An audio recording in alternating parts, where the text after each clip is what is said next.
कैसे हैं आप सब लोग? फर्स्ट क्लास है? Very good. दोस्तों आज हम लोग एक्सरसाइज 9.6 को आगे कंटिन्यू करते हैं। ठीक, 1 से लेकर के 12 तक सारे क्वेश्चन अच्छे से समझा दिए आपको। ओके, तो चलो बच्चों आज क्वेश्चन नंबर 13 से कंटिन्यू करते हैं। तो फिर यार निकालो कॉपी पेन। देखो ये देखो बच्चों दिया हुआ है क्वेश्चन नंबर 13 और हमें पता है क्या करना है इसमें। सबसे पहले हमें इसका इंटीग्रेटिंग फैक्टर पता करना है। ठीक, तो एक चीज देखो बच्चों, इसका फॉर्म देखो कैसा है ना। यहाँ पर मैंने आपको सिखाया है ना, ये dy by dx plus py is equal to q इसके फॉर्म में है। तो देखो py को हटा दो, क्या बचा 2 tan x। देखो मैं इसको सही लिख देता हूं है ना, इसको थोड़ा मैं ऐसे करके लिख देता हूं ताकि आप कंफ्यूज ना हो। इसको हम ऐसे लिख देते हैं क्वेश्चन को 2 tan x y ऐसे, ठीक है। तो अब देखो भैया ये पूरा हमारा p हो गया और ये हमारा हो गया q।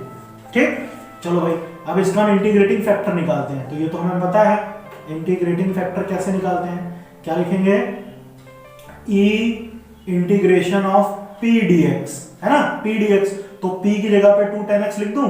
चलो भैया लिख देता हूं क्योंकि p तो यही पूरा है। 2 को बाहर कर लो, यहां पे लिख लो tan x dx। इतनी बात समझ में आई। अब देखो बच्चों ये कितना होगा, इंटीग्रेटिंग फैक्टर e, देखो tan x का इंटीग्रेशन जल्दी बोलो, हाँ log sec x, log sec x ये हो गया। अब देखो ये 2 जो होगा ना इधर आ जाएगा, हमने पढ़ी है ना log की प्रॉपर्टी, ठीक है। तो ये 2 इधर आ जाएगा तो ऐसे हो जाएगा log sec स्क्वायर x। ठीक, और हमें मालूम है कि अगर e log x होता है तो इसका आंसर x आता है। तो e log sec square x का आंसर क्या आएगा, sec स्क्वायर x। तो बच्चों इंटीग्रेटिंग फैक्टर क्या बन गया हमारा, sec स्क्वायर x। ठीक है, चलो भाई इंटीग्रेटिंग फैक्टर तो मिल गया। अब फार्मूला हमें पता है, क्या होता है formula, y into integrating factor is equal to q dx। ठीक है, q dx प्लस c है ना, ये फार्मूला हमने पढ़ा है। y इंटू इंटीग्रेटिंग फैक्टर और यहां पर इंटीग्रेटिंग फैक्टर भी होता है, integrating factor into q dx plus c। ठीक है भाई, चलो तो इसमें पुट करते हैं और फिर अपना क्वेश्चन कंप्लीट हो जाएगा। तो बच्चों y एज इट इज रहा y, ठीक है। इंटीग्रेटिंग फैक्टर क्या आया, sec स्क्वायर x। तो यहां पे लिख लेते हैं sec स्क्वायर x, ठीक है, is equal to integration of, फिर integrating factor sec square x, फिर q क्या था sin x। तो चलो भैया यहां पे लिख लो sin x dx plus c। इतना क्लियर है। ठीक, अब इसको थोड़ा सॉल्व करते हैं। y sec square x is equal to, देखो बच्चों sec स्क्वायर को मैं ऐसे लिख सकता हूं 1 अपॉन cos स्क्वायर x, और ये sin x तो ऊपर ही है, इसको ऐसे रहने दो sin x dx plus c। इतनी बात समझ में आई। अच्छा अब देखो ये cos स्क्वायर है, मतलब cos 2 बार है, तो इसको मैं अलग अलग करके लिखता हूं ऐसे, y sec square x is equal to, देखो इसको मैंने ऐसे लिखा sin x upon cos x फिर इंटू 1 अपॉन cos x। इतनी बात समझ में आई। देखो cos into cos, cos square बन जाएगा। इतना क्लियर है, dx प्लस c। ठीक, अब देखो भैया sin बटे cos क्या होता है, जल्दी बताओ। हाँ, sin बटे cos हो गया tan x, ठीक है, 1 अपॉन cos हो गया sec x dx plus c। और हमें मालूम है कि tan x sec x का इंटीग्रेशन sec x, तो ये कितना हो जाएगा y sec square x is equal to, इसका क्या आ जाएगा बच्चों, sec x प्लस c। इतनी बात समझ में आ गई। ठीक है, चलिए आगे बढ़ते हैं। ये आप नोट कर लीजिएगा ना, इसको हटा देता हूं। अब देखो हमें क्या करना है, बस इसको यहां पे पुट करना है, इसकी वैल्यू x और y की, फटाक से सॉल्व हो जाएगा। ठीक है भाई, चलो पर्टिकुलर सॉल्यूशन निकल के आएगा। तो एक काम करते हैं, इसको चलो भाई यहीं पर रहने दो, चाहे ये इक्वेशन 1 मान लेते हैं। इतना क्लियर है। अब देखो बच्चों y की वैल्यू 0 पुट करनी है और x की वैल्यू π/3। तो यहाँ पे y की जगह 0 लिखोगे तो ये तो पूरा 0 हो जाएगा। यहाँ पे लिख लेते हैं put y is equal to 0 and x is equal to pi by 3। तो यहाँ पे y इंटू रखेंगे ना तो ये तो पूरा जीरो हो जाएगा, इधर जीरो, और ये कितना आएगा सेक पाई बाई 3, सेक x की जगह हो गया पाई बाई 3 प्लस c। तो सेक पाई बाई 3 मतलब सेक 60 क्या होता है, cos 60 क्या होता है 1/2, तो इसका उल्टा हो जाएगा 2/1, है ना, यानी कि 2। तो 0 इज इक्वल टू 2 प्लस सी, तो इसको उधर भेज दो, तो c की वैल्यू कितनी आ गई -2, तो c की वैल्यू मिल गई। अब ये c की वैल्यू हम यहाँ पे लिख देते हैं, भाई हमारा आंसर हो जाएगा ना। तो c की जगह पे -2 पुट कर दो, तो y into sec square x is equal to sec x, c की जगह पर कितना आ गया -2। ठीक, तो ये हमारी क्या हो गई, डिफरेंशियल इक्वेशन हो गई। चाहो तो इसको आप और आगे भी सॉल्व कर सकते हो, sec को उधर भेज सकते हैं, है ना, sec को उधर भेजेंगे फिर सॉल्व करेंगे, तो इतना भी करके छोड़ दो, और चाहो तो आप आगे भी कर सकते हो। बोलो कोई डाउट है इतने में, आ गया ना अच्छे से समझ में।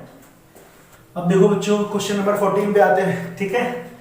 इसमें भी देखो क्या करना है, फिलहाल तो सब आसान क्वेश्चन है ना, पर्टिकुलर सॉल्यूशन बताना है इसका, ठीक है भाई। तो पहले काम करते हैं, इसको प्रॉपर फॉर्मेट में बना लेते हैं, है ना, dy/dx है ना, अकेला होना चाहिए, तो यहां से हमें इसको हटाना पड़ेगा। तो इसको हटाने की एक टेक्निक है, क्या करते हैं 1 प्लस एक्स स्क्वायर से सबको डिवाइड कर देता हूं, है ना। तो यहां पर देखो ऐसे दिया है 1 plus x square dy by dx, मैंने क्या किया इधर 1 प्लस एक्स स्क्वायर से डिवाइड किया। इसी तरह यहां पर भी 2x upon 1 plus x square into y is equal to 1 upon 1 plus x square, और फिर से यहां पे लिख दिया 1 प्लस एक्स स्क्वायर, तो ये 2 बार हो गया, तो उसका होल स्क्वायर लिख दें, है ना। हमने क्या किया, दोनों साइड इससे डिवाइड कर दिया, तो देखो इसका फायदा ये हुआ, ये कैंसिल हो गया, तो ये कितना आ गया dy by dx plus 2x upon 1 plus x square y is equal to 1 plus x square, इसका होल स्क्वायर हो गया, ठीक है बॉस। अच्छा अब देखो बच्चों, हम देखो अभी इस फॉर्मेट में बन गया ये dy by dx plus py is equal to q, बन गया ना। यहां पर p क्या है, ये पूरा का पूरा पार्ट p हो गया, ठीक, और ये पूरा पार्ट q हो गया। इतनी बात समझ में आ गई, ठीक है। चलो अब हम इंटीग्रेटिंग फैक्टर निकालते हैं, तो इंटीग्रेटिंग फैक्टर क्या होगा बच्चों, e p dx, तो p की जगह कितना आ गया 2x upon 1 plus x square dx, ऐसे आ गया, ठीक है। चलो अब यहां पर देखो बच्चों, हम क्या करेंगे, इस वाले को t मानते हैं, नीचे दिया ना 1 plus x square, let 1 plus x square is equal to t, तो ये कितना हो जाएगा 2x dx is equal to dt। तो यहां पर देखो 2x dx की जगह पे dt लिख सकते हैं, इसको मैं कर देता हूं इंटीग्रेटिंग फैक्टर, ठीक है। कितना है e 2x dx की जगह पर तो dt आ गया, चलो भाई dt आ गया, और अपॉन 1 प्लस एक्स स्क्वायर की जगह पर t आ गया, ठीक। अब ये तो पता है हमें किसका होता है 1 अपॉन t log t, तो इंटीग्रेटिंग फैक्टर कितना आया, ये हो गया बच्चों log, सॉरी e की पावर कितनी है e log t, sorry e log t, इतना हो गया। और t क्या मान रखा था, t माना था 1 प्लस एक्स स्क्वायर, तो यहां पे लिखते हैं हम integrating factor log 1 plus x square, ऐसे हुआ ना। तो अभी हमने पढ़ा था ना log e log x होता है, तो e log 1 plus x square 1 plus x square आ जाएगा, तो इंटीग्रेटिंग फैक्टर कितना आ गया 1 प्लस एक्स स्क्वायर, ठीक है। इतनी बात समझ में आई। अब यार अब फॉर्मूला लगा दो, फॉर्मूला क्या होता है y into integrating factor 1 plus x square is equal to integrating factor, फिर q कितना है, ये रहा, कितना है ये 1 अपॉन 1 प्लस एक्स स्क्वायर, देखो इसका whole square dx plus c। अब देखो ये चीज, इसको 1 को हटाओ कोई दिक्कत नहीं, यही चीज दी ऊपर नीचे 2 बार, तो ये एक कट गया यहां पर, है ना। अब जो बचा इसको लिखते हैं, ठीक है। इसको हटा दूं, आप कॉपी कर लेना, हटा देता हूं, आगे देखो फटाफट लिखते भी रहा करो, ठीक है। चलो आगे देखो, तो बच्चों ये कितना बचा y into 1 plus x square, ठीक है भाई, इज इक्वल टू, यहां पे क्या बचा 1 upon 1 plus x square d x plus c, यही तो बचा। और हमें पता है ये किसका होता है 1 अपॉन 1 प्लस एक्स स्क्वायर का इंटीग्रेशन tan इनवर्स एक्स, तो ये हो जाएगा 1y into 1 plus x square, ये कितना आ जाएगा tan इनवर्स x प्लस सी, ठीक है भाई। तो बस अब बच्चों ध्यान से देखो, हमें क्या करना है, इसको मान लो आप इक्वेशन 1, या तो चाहो थोड़ा सा और सॉल्व कर सकते हो, है ना, कोई दिक्कत नहीं है। इक्वेशन 1, अब यहाँ पर y की जगह पे 0 और x की जगह पर 1 पुट करते हैं, तो यहाँ पे पुट कर लेते हैं, put y is equal to 0 and x is equal to 1, तो यहाँ पे 0 रखोगे तो ये तो पूरा पार्ट 0 हो जाएगा, और x की जगह 1 लिखोगे तो tan में 1 किसकी वैल्यू होती है, tan में 1 किसकी वैल्यू होती है पाई बाई 4, 45 डिग्री की, तो इसका क्या आएगा पाई बाई 4 प्लस सी, तो पाई बाई 4 को उधर भेज दो तो कितना हो जाएगा c की वैल्यू माइनस पाई बाई 4, तो ये c की वैल्यू मिल गई, इसको उठा के यहाँ पे पुट कर दो इक्वेशन 1 में, तो y 1 plus x square is equal to tan inverse x, c की जगह पे क्या आएगा बच्चों माइनस पाई बाई 4, ठीक है। तो बस ये हमारा आंसर हो गया। अब आप चाहो तो इसको देखो y की वैल्यू निकालना चाहते हो तो ये इधर डिवाइड में चला जाएगा, चाहो तो ऐसे छोड़ दो, कोई दिक्कत नहीं है। ये आपकी क्या है particular solution of differential equation, okay. Question number 15 पे आते हैं, है ना। इसमें भी देखो, फिलहाल देखो ये सब बहुत ठुल्लू क्वेश्चन है, अगर आपको इसका एक बार कॉन्सेप्ट समझ में आ जाए ना, क्वेश्चन क्यों सॉल्व होता है, ठीक है। तो कॉन्सेप्ट ध्यान रखना बच्चों, समझो ध्यान से देखो, फिर से देखो डी बाई डी एक्स, यहाँ पे y को अलग रखो, बाकी जो बचा वो क्या है p है, ठीक है। y को अलग रखोगे तो माइनस 3 कॉट x क्या है p है, और ये वाला पार्ट q है, ठीक है भाई।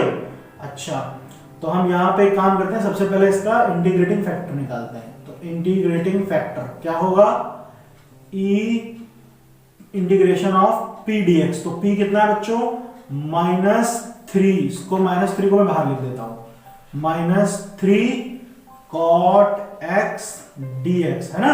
y को छोड़ के जो बचा वो पूरा p हो गया, ठीक। अब cot x का इंटीग्रेशन क्या होता है पता है, हाँ क्या होगा log sin x, तो ये ऐसे हो गया, यहां पर लिख लेता हूं -3 cot x का कितना हो गया log sin x, ठीक। अब ये -3 है ना, इधर चला जाएगा, तो ये ऐसे हो जाएगा इंटीग्रेटिंग फैक्टर e, ये हो जाएगा log sin, इसकी पावर कितनी हो गई -3x, ऐसे हो गया, ठीक। अब इसको हम अपॉन में ले आते हैं, तो देखो इसको चाहो तो आप ऐसे लिख लो पहले, ऐसे, ये ज्यादा बेटर है, ऐसे, ठीक है। तो ये अपॉन में जाएगा ना तो प्लस बन जाएगा, तो इंटीग्रेटिंग फैक्टर ये कितना हो जाएगा e log 1 upon sin cube x, ऐसे लिख सकते हैं इसको, ठीक। अब फिर से देखो e log x का x होता है, तो e log इस पूरे में यही आएगा ना इंटीग्रेटिंग फैक्टर, तो इंटीग्रेटिंग फैक्टर कितना हो जाएगा 1 अपॉन sin क्यूब x, इतना मिल गया हमें, ठीक। अब फॉर्मूला लगा दो y into integrating factor is equal to integrating factor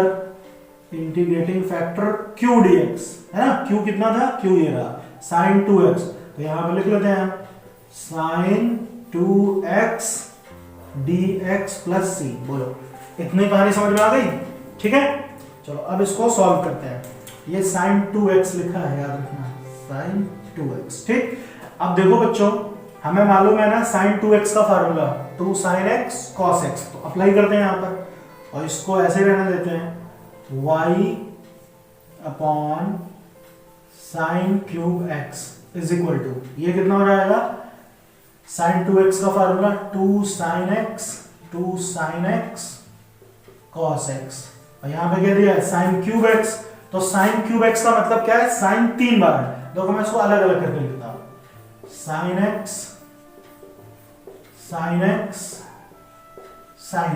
ऐसे ही तो है dx प्लस c। अब देखो एक साइन से एक साइन कैंसिल, ठीक है, ये तो एज इट इज रहने दो, y upon sin cube x is equal to ठीक है। अब इस 2 को चलो बाहर कर लेता हूं। यहां पर देखो cos upon sine, cos upon sine क्या होता है, cot x होता है ना, और फिर 1 अपॉन साइन, साइन तो बच रहा है ना, तो 1 अपॉन साइन क्या होता है, cosec x dx plus c। तो बोलो इतना कॉन्सेप्ट सबको समझ में आया, इतने में कोई डाउट, ठीक। अब आगे देखो क्या करेंगे हम, यहां पर हमें पता है ना cot x cosec x का इंटीग्रेशन क्या होता है, माइनस cosec x, ठीक है ना, इसका इंटीग्रेशन क्या होता है, माइनस cosec x। तो ये हो गया y upon sine cube x is equal to 2, क्या आएगा इसका, माइनस cosec x, है ना, तो मैं माइनस यहां लगा देता हूं, ये ऐसे हो गया cosec x, ठीक है, प्लस c। ओके, अब कोई दिक्कत नहीं है, इसको थोड़ा सा और सॉल्व कर लो। y अपॉन, एक काम करते हैं, इस साइन क्यूब को उधर भेज देता हूं, है ना, उधर, तो ये कितना हो जाएगा, ये इधर भी जाएगा और इसके साथ भी आएगा, दोनों के साथ आएगा ये, तो कितना होगा 2 cosec x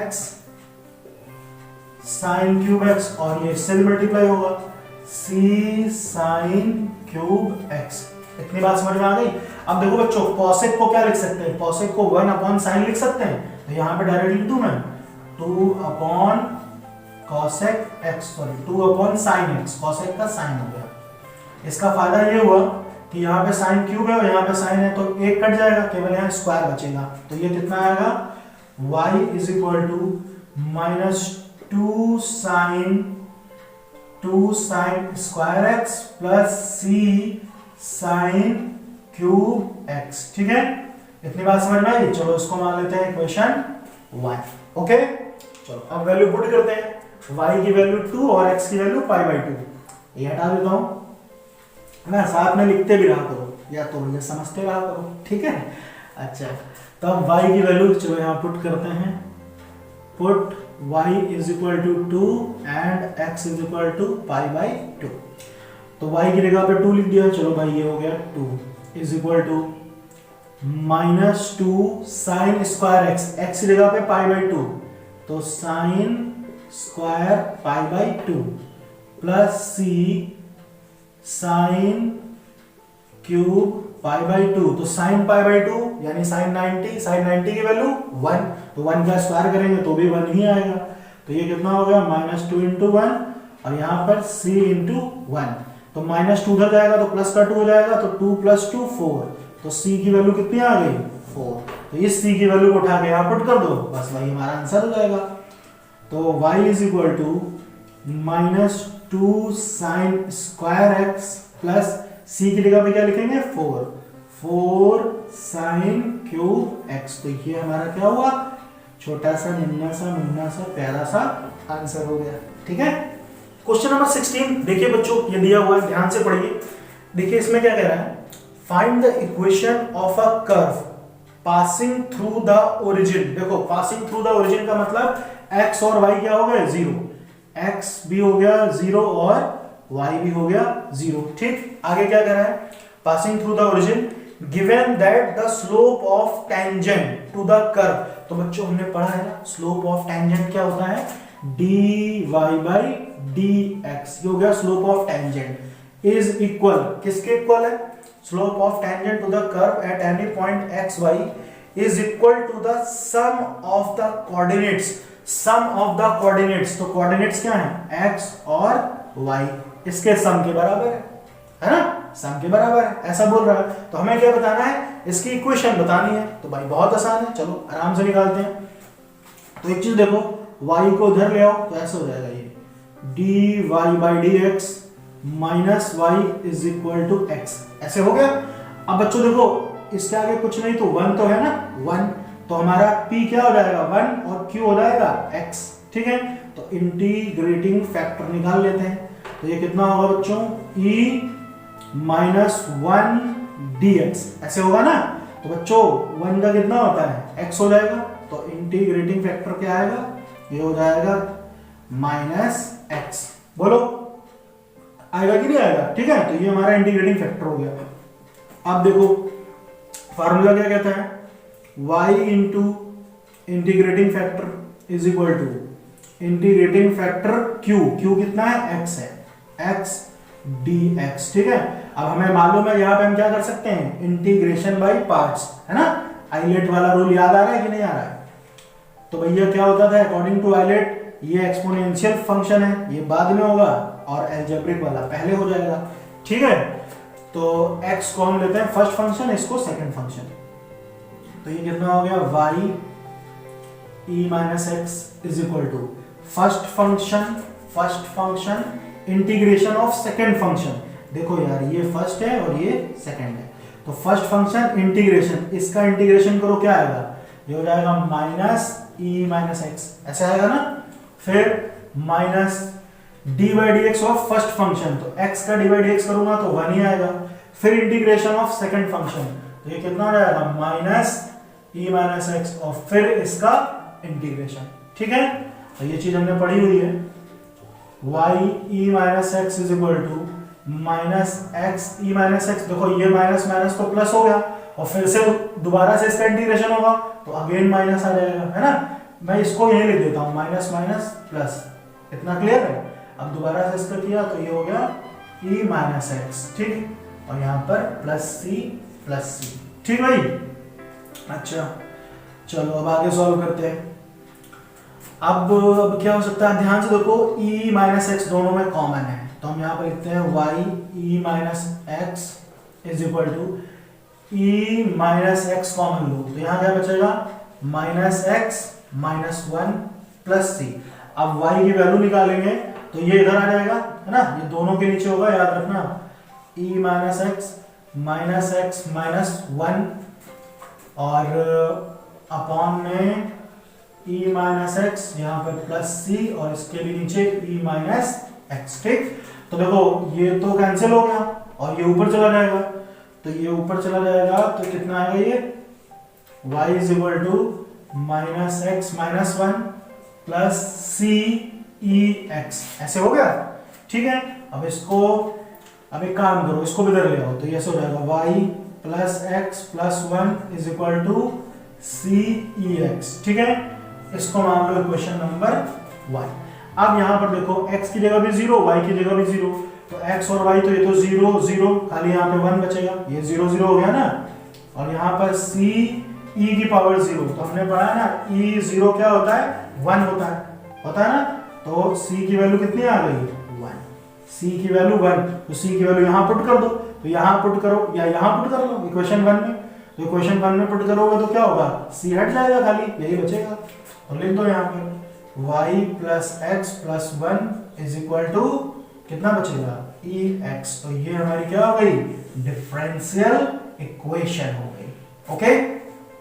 क्वेश्चन नंबर 17 देखो बच्चों, है ना, ध्यान से पढ़िए एक बार, क्या बोल रहा है इसमें, find the equation of a curve passing through the points 0, 2। तो देखो कौन से पॉइंट से पास होता है, 0, 2, तो x हो गया 0 और y हो गया 2, ठीक। आगे क्या बोल रहा है, given that sum of the coordinates का मतलब कोऑर्डिनेट तो x y है, तो इनका सम यानी x प्लस y, ठीक है, x plus y, sum of the coordinates of any point to the curve exceed the magnitude of the slope of tangent to the curve at point by 5, ठीक। तो क्या कह रहा है कि slope of tangent से 5 ज्यादा है, तो slope of tangent क्या होता है बच्चों, dy by dx, इसमें exceed 5 कर दो, exceed by 5, देखो बोला है ना, ठीक है। तो ये हमारी इक्वेशन बन गई, ठीक। अब चलो इसको हमें सॉल्व करना है, तो चलो भैया इसको सॉल्व करते हैं। तो पहले एक चीज देखो ध्यान से, मैं एक काम करता हूं, ये जो y दिख रहा है इसको उधर भेज देता हूं और 5 इधर ले आता हूं, तो देखो ये ऐसे हो जाएगा, dy by dx, y को धर रहा है माइनस y, 5 को धर रहा है x माइनस 5, इतनी बात समझ में आई। ये प्लस का 5 इधर आया, माइनस का हो गया, ये y इधर आया, माइनस का हो गया, ठीक। अभी मैंने इसके पहले आपको बिल्कुल ऐसे ही समझाया है, यहाँ पर 1 है, ठीक है। तो इंटीग्रेटिंग फैक्टर क्या आएगा, अभी इसके पहले यही चीज समझाई थी ना, तो बिल्कुल, तो वहीं से भी आप देख लो। तो इंटीग्रेटिंग फैक्टर बच्चों क्या आया था, इंटीग्रेटिंग फैक्टर हमारा आया था e माइनस एक्स, ऐसा आया था कि नहीं, बिल्कुल वही चीज तो है, ठीक है। तो ये तो हमें मिल गया। अब यहाँ पे फॉर्मूला लगाते हैं, इंटीग्रेटिंग फैक्टर इंटू y, ठीक है, y into integrating factor is equal to integrating factor और क्यू हमारा ये हो गया पूरा, ठीक है। तो यहाँ पे लिख लो x माइनस 5 dx प्लस सी।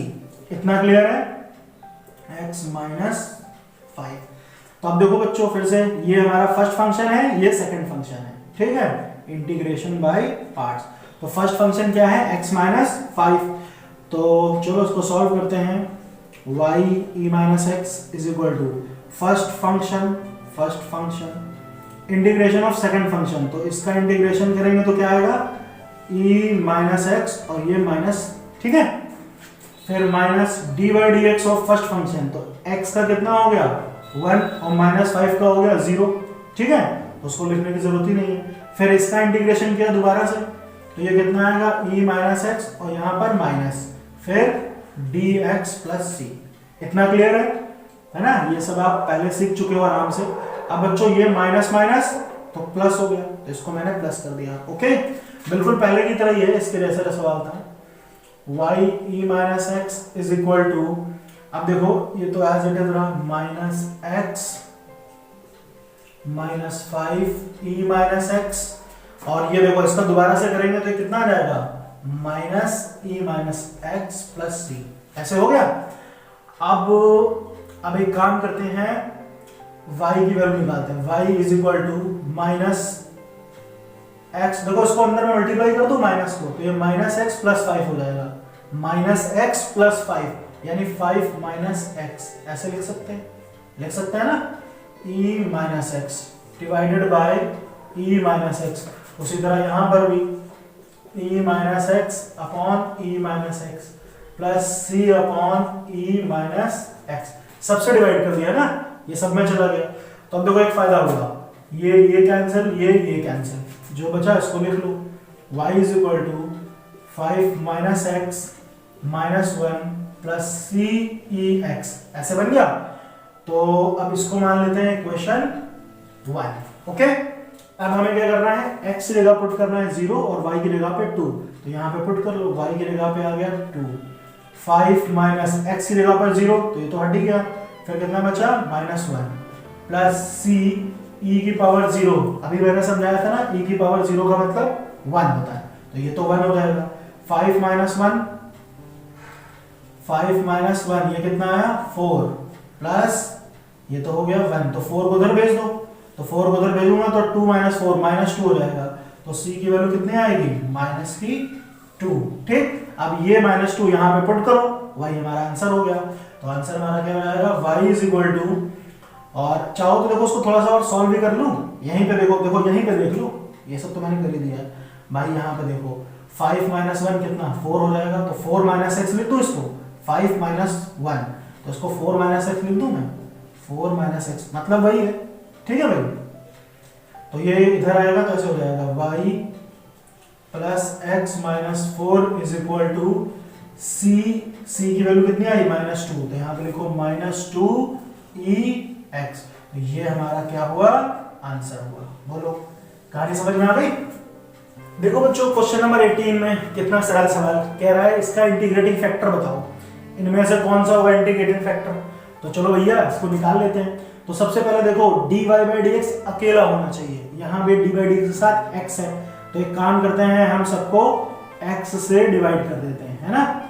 पहले इसको मैं ऐसे लिख देता हूँ, y यहाँ पर 2x स्क्वायर। तो मैंने क्या किया, इसको भी x से, इसको भी x से, इसको भी x से डिवाइड, तो ये कैंसिल हो गया।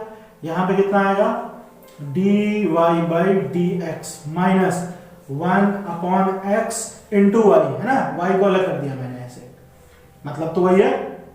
और यहाँ पर एक x से एक x कट गया, तो बचा क्या 2x। तो हमें केवल इंटीग्रेटिंग फैक्टर बताना है। तो देखो ये हमारा p हो गया, है ना। तो इसका इंटीग्रेटिंग फैक्टर निकालते हैं भाई, कितना आएगा इंटीग्रेटिंग फैक्टर, तो ये कितना हो जाएगा e माइनस यहाँ पे लिख दो 1 अपॉन x dx, ठीक है। तो 1 अपॉन x का क्या होता है बच्चों, ये चीज हमने पढ़ी है। 1 अपॉन x का इंटीग्रेशन क्या होता है, ये हो जाएगा log x, ऐसे आ जाएगा। बोलो इतनी बात समझ में आई। अब देखो बच्चों हमने पढ़ा ना, ये माइनस का मतलब यहाँ -1 है, तो ये इधर जाएगा तो पावर बन जाएगा ना इधर ऐसे। तो ये कितना आएगा इंटीग्रेटिंग फैक्टर ये हो जाएगा e log x की पावर कितनी -1 है ना, और ये अपॉन में हम इसको लिख सकते हैं ऐसे, इंटीग्रेटिंग फैक्टर ये हो जाएगा log 1 अपॉन x, बोलो ऐसा लिख सकते हैं ना। तो बताओ इसका इंटीग्रेटिंग फैक्टर क्या आएगा, यही 1 अपॉन x, ठीक है। तो integrating factor is what 1 upon x आ गया। तो इसमें देखो 1 अपॉन x का है ऑप्शन नंबर सी, बोलो है आसान कि नहीं है, ठीक है। चलो अगले क्वेश्चन पे आते हैं। अब बच्चों क्वेश्चन नंबर 19 पे आते हैं, ठीक है। लास्ट क्वेश्चन है इस एक्सरसाइज का, चलो भाई ये भी समझ लेते हैं। देखो इसमें क्या करना है, वही करना है जो अभी तक करते आए हैं, ठीक है। हमें निकालना है इसका इंटीग्रेटिंग फैक्टर। अब इनमें से कौन सा है बताते हैं भाई, तो चलो सॉल्व कर लेते हैं। तो देखो बच्चों इसमें फिर से वही कहानी आ गई, डी बाई डी एक्स होना चाहिए अकेला, है ना। तो चलो भाई इसको 1 माइनस वाई स्क्वायर से सब जगह डिवाइड कर देते हैं।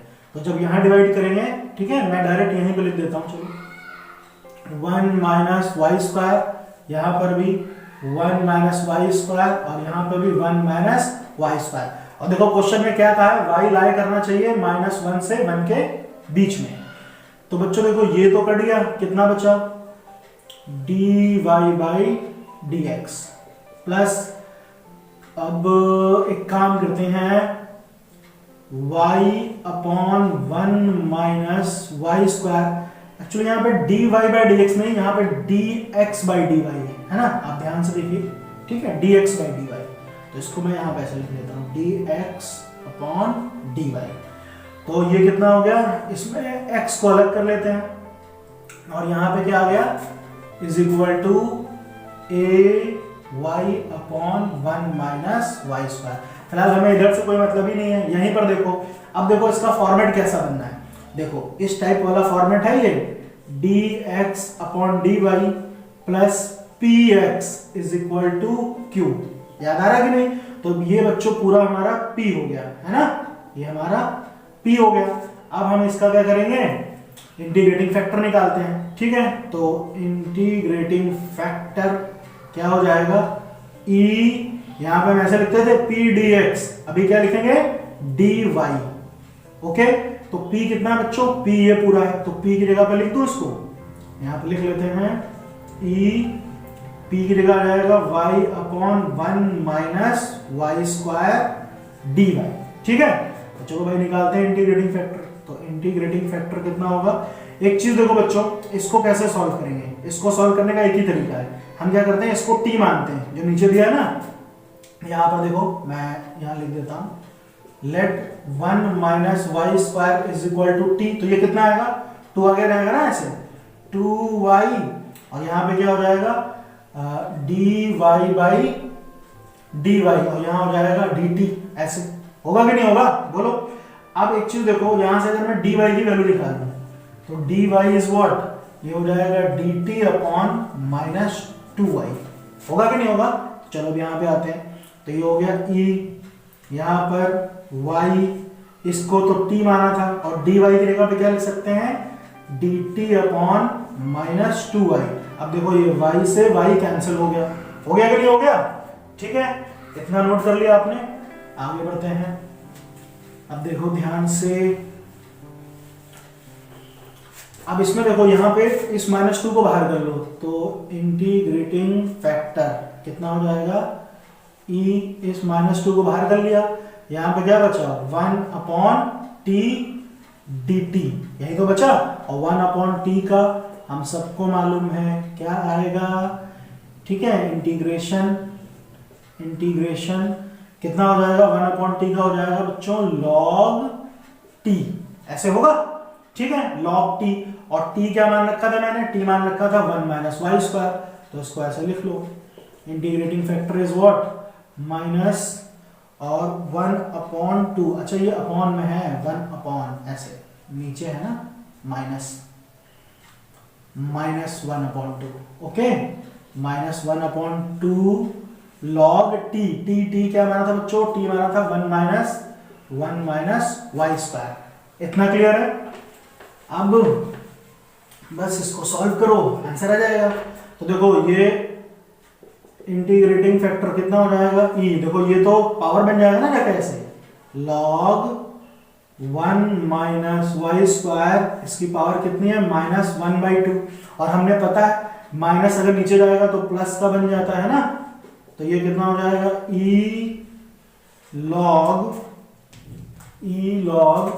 1 माइनस, इसको ऐसे लिख लेता हूं 1 माइनस वाई स्क्वायर, ठीक है, उसकी पावर कितनी हो गई है 1/2, और 1/2 का मतलब पावर रूट में होती है, ठीक है, तो इसको चलो अगली लाइन से लिख देता हूं, इंटीग्रेटिंग फैक्टर ई लॉग, ये कितना आएगा 1/√1 माइनस वाई स्क्वायर, ऐसे आएगा। तो बच्चों इंटीग्रेटिंग फैक्टर क्या हो गया, यही हो गया, ये जो बचा हमारा है ना इंटीग्रेटिंग फैक्टर, तो ये कितना आ जाएगा 1/√1 माइनस वाई स्क्वायर, ये हमारा क्या आ गया इंटीग्रेटिंग फैक्टर आ गया। अब देखो इसमें से कौन सा ऑप्शन है, ऑप्शन नंबर डी, ये हो गया इसका करेक्ट आंसर, ठीक है। तो बताओ बच्चों इस एक्सरसाइज को समझने में कोई दिक्कत हुई? मेरे हिसाब से सब पूरे हल हुआ, आया ना मजा समझ में, मतलब क्वेश्चन समझ में आया, मजा आया करने में, ठीक है। तो बच्चों अच्छे से पढ़ो यार, खूब दिल लगा के, ओके, थैंक यू।